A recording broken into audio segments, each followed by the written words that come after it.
এদিকে অভিষেক বন্দ্যোপাধ্যায় চলে যাবার পরে হরিচাঁদ গুরুচাঁদ মন্দির গোবর জল দিয়ে শুদ্ধিকরণ করা হয়। শুদ্ধিকরণ করেন কেন্দ্রীয় মন্ত্রী শান্তনু ঠাকুর। অভিষেক বন্দ্যোপাধ্যায় চলে যাবার পরে ওঠে স্লোগানও।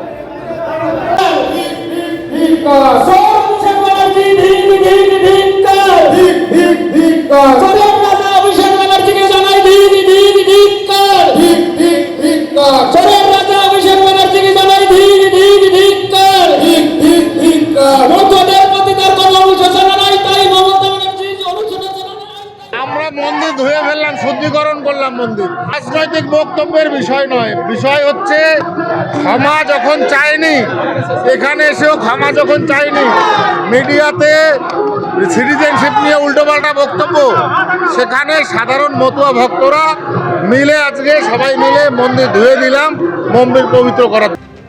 আর অন্যদিকে অভিষেক বন্দ্যোপাধ্যায়ের পূর্ব ঘোষিত কর্মসূচি অনুযায়ী রানাঘাটে সবার পরই তিনি ঠাকুরনগরে পৌঁছে যান। সেখানে তিনি পুজো দেন, সাধারণ মানুষের সঙ্গে কথা বলেন। হেলিকপ্টারে করে প্রথমে বনগাঁয় পৌঁছন এবং সেখান থেকে সড়ক পথে পৌঁছে যান ঠাকুরনগরে।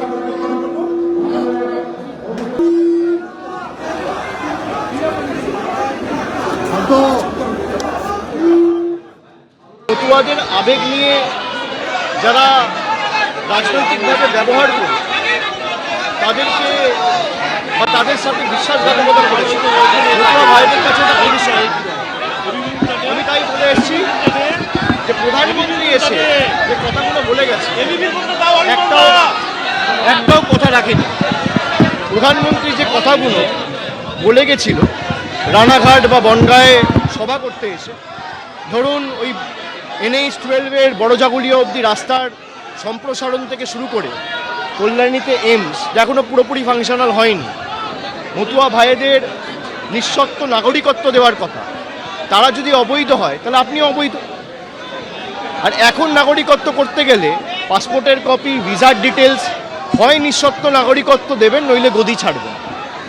আর যারা মতুয়া ভাইদের ভাবাবেগে রাজনৈতিক স্বার্থে ব্যবহার করে নিজেদের স্বার্থ চরিতার্থ করতে চায়, আগামী দিন বনগাঁ এবং রানাঘাট এবং এই এলাকার মানুষ আজকে যে স্বতঃস্ফূর্ততা রাস্তায় আপনারা লক্ষ্য করেছেন, মিডিয়ার প্রতিনিধিরা ছিল, স্বতঃস্ফূর্ত মানুষের যে বাঁধন ছাড়া উচ্ছ্বাস, আজকে মানুষকে তো আটকে রাখা যায় না, মানুষের ভালোবাসা তো আটকে রাখা যায় না। আপনি যত আটকাতে চাইবেন তৃণমূল কংগ্রেসের উপর মানুষের আস্থা ভালোবাসা তত বাড়বে। আইপ্যাকের অফিসে ইডি তল্লাশি চালানোর ঘটনা, পাল্টা কেন্দ্রীয় স্বরাষ্ট্রমন্ত্রী অমিত শাহকে আক্রমণ মমতা বন্দ্যোপাধ্যায়। বিজেপির ডাকা জগন্নাথের কাছ থেকে শুভেন্দু অধিকারীর হাত দিয়ে অমিত শাহের কাছে টাকা, কয়লার কালো টাকা শুভেন্দু অধিকারীর মাধ্যমে অমিত শাহের কাছে পৌঁছে যাচ্ছে। কয়লা পাচার মামলায় ইডির তদন্ত নিয়ে পাল্টা আক্রমণে মমতা বন্দ্যোপাধ্যায়। আমরা যদি করতে পারতাম না, অনেক কিছু করতে পারতাম। বলছে কয়লার টাকা কে খায়? অমিত শাহ খায়, হোম মিনিস্টার। কি করে খায়? গদ্দারের থ্রুতে টাকা যায়। গদ্দার অ্যাডপ্টেড সন হয়ে গেছে, গদ্দারের থ্রুতে টাকা দেয়। সাথে আছে এক জগন্নাথ, জগন্নাথ ধামের জগন্নাথ নয়, পুরীর জগন্নাথ নয়, বড় ডাকাত জগন্নাথ বিজেপির। জগন্নাথের থ্রুতে টাকা যায় শুভেন্দু অধিকারীর কাছে, আর শুভেন্দু অধিকারীর থ্রুতে টাকা যায় অমিত শাহর কাছে। কিছুক্ষণ আগেই প্রতিবাদ মিছিল করেছেন মমতা বন্দ্যোপাধ্যায়। একেবারে মিছিল শেষে সভায় বক্তব্য রাখেন এবং সেই সভা থেকে কেন্দ্রীয় স্বরাষ্ট্রমন্ত্রী অমিত শাহকে আক্রমণ সারিয়েছেন মমতা বন্দ্যোপাধ্যায়। তিনি বলছেন কয়লার কালো টাকা শুভেন্দু অধিকারীর মাধ্যমে অমিত শাহের কাছে পৌঁছে যাচ্ছে। কয়লা পাচার মামলায় ইডির তদন্ত নিয়ে এভাবেই আক্রমণ সারিয়েছেন মমতা বন্দ্যোপাধ্যায়।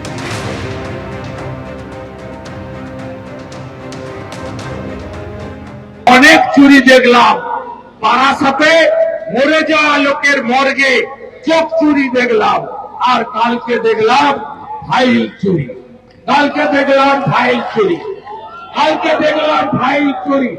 এই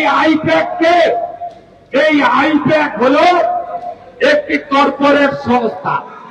তাদের বিরুদ্ধে অভিযোগ কি 2022 সালে কয়লা কেলেঙ্কারি, লালার নেতৃত্বে, বিনয় মিশ্রর নেতৃত্বে কয়লা কেলেঙ্কারি, সেই কেলেঙ্কারির টাকা তৃণমূলের ফান্ডে ঢুকেছে সবাই জানে। হাওলার মাধ্যমে কোটি কোটি টাকা গোয়া নির্বাচনে তৃণমূল খরচ করেছে আইপ্যাকের মাধ্যমে। গতকালের আইপ্যাক কাণ্ড নিয়ে একদিকে ইডি, অন্যদিকে তৃণমূল কংগ্রেস, এই দুজনের তরফে যে মামলা দায়ের করা হয়, হাইকোর্টে আজ শুনানির দিন ছিল, কিন্তু বিশৃঙ্খলার জেরে, এজলাসে বিশৃঙ্খলার জেরে সেই শুনানি স্থগিত করে দেওয়া হয়। 14ই জানুয়ারি সেই শুনানি হবে বলে নির্দেশ দেন মাননীয় বিচারপতি। অন্যদিকে এরপরে ইডির তরফে প্রধান বিচারপতির কাছে আর্জি জানানো হয় যাতে আজই শুনানি হয়। হস্তক্ষেপ করলেন না প্রধান বিচারপতি। 14ই জানুয়ারি হবে তৃণমূল ইডির মামলার শুনানি।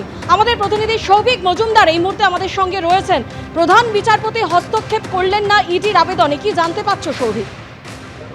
দেখো, প্রধান বিচারপতির তরফ থেকে জানানো হয়েছে, অর্থাৎ ভারপ্রাপ্ত প্রধান বিচারপতি তিনি জানিয়েছেন যে এই যে মামলা রয়েছে, এই মামলার ক্ষেত্রে মাননীয় বিচারপতি শুভ্রা ঘোষ তিনি একটি প্রশাসনিক নির্দেশ জারি করেছেন।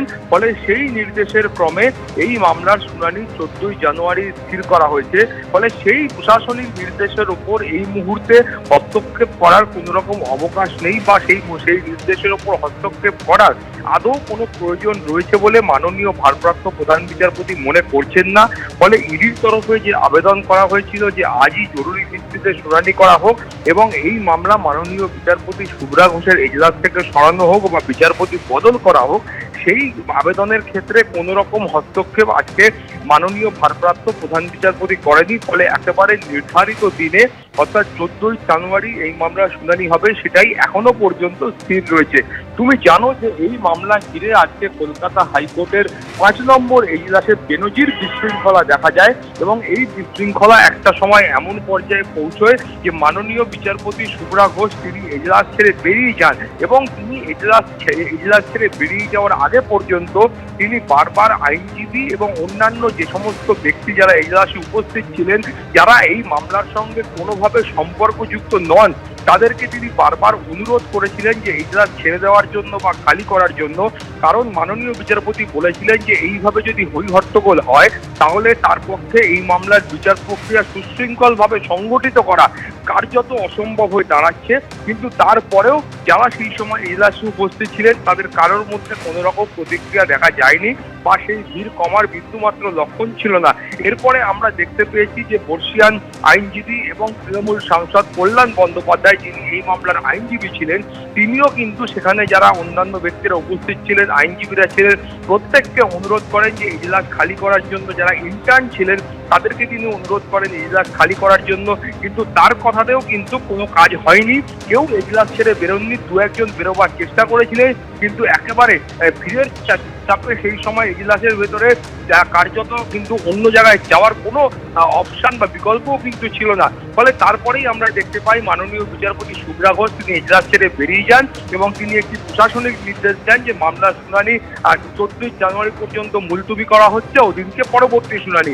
এরপর আমরা দেখলাম যে ইডির আইনজীবীরা তারা কিন্তু ফের তৎপর হলেন এবং তারা একটি ইমেল করলেন মাননীয় ভারপ্রাপ্ত প্রধান বিচারপতির কাছে এবং সেই ইমেলে তারা বললেন যে অবিলম্বে আজকেই যেন এই মামলার জন্য বিশেষ একটি বেঞ্চ গঠন করে সেখানে শুনানি হয় এবং যেন এই মামলার ক্ষেত্রে বিচারপতি বদল করা হয়, অর্থাৎ এই মামলা যেন মাননীয় বিচারপতি শুভ্রা ঘোষের এজলাস থেকে অন্যত্র সরানো হয়, সেই আবেদনও তারা করেছিলেন। কিন্তু কিছুক্ষণ আগেই আমরা জানতে পেরেছি যে মাননীয় প্রধান বিচারপতির তরফ থেকে সেই আবেদন খারিজ করা হয়েছে, অর্থাৎ মাননীয় বিচারপতি শুভ্রা ঘোষ তিনি যে নির্দেশ দিয়েছিলেন সেই নির্দেশই কিন্তু এখনো পর্যন্ত বহাল থাকছে।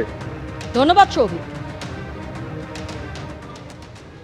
সাহেব যথেষ্ট চেষ্টা করেছিল, একটু হই হচ্ছিল, তা সেই জন্য জজ সাহেব আজ শুনলেন না, বললেন না আমি এইভাবে মামলা শুনি না। 14 তারিখে রেখেছি, আমি নিজে রিকোয়েস্ট করেছি জজ সাহেব সে আমি আর কি করবেন, সে কি করবেন, অত লয়ার ঢুকে গেছে। জজ সাহেব শুনতে চাননি এইটাই আমি বললাম, কিন্তু আমি তার মানে বলছি না যে এটা বিশৃঙ্খলা বা শৃঙ্খলা, সেটা জজের ব্যাপার, জজ ডিসাইড করবে। এবিপি আনন্দ এগিয়ে থাকে, এগিয়ে রাখে।